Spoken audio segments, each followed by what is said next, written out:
Sit your butt back down really quick. We're going to talk about the American cownose ray because number one, you might not even know what that species is, and that's a problem because this is their face. Tell me that's not cute.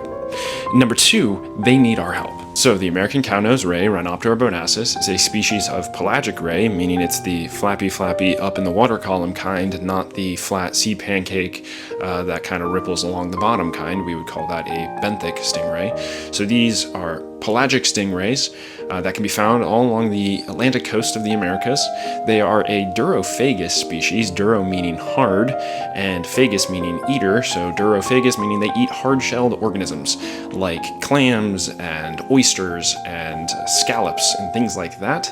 And in fact, that got them in a bit of trouble in the mid-2000s, like around 2010, especially up in the Chesapeake Bay region, which they migrate through, because they got erroneously blamed for causing the shellfish fisheries to collapse up there. There was this proposal that there was what's called a trophic cascade. We had seen steep declines in shark populations and apex predator populations, and so we thought, well, this is allowing the prey of these sharks and apex predators to balloon and go out of control. And one of those species is, you guessed it, the cownose ray. And so we said, now we have these huge cownose ray populations and they are causing, they're decimating our shellfish fisheries.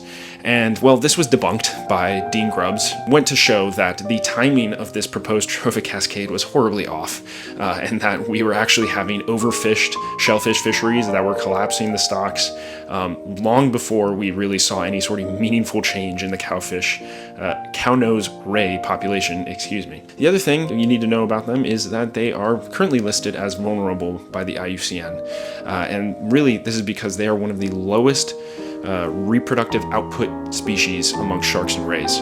We say we have a really low fecundity, and that's because they only produce one pup per female per year, and their gestation is about 11 to 12 months long. And right now, unfortunately, they are commonly used as bait.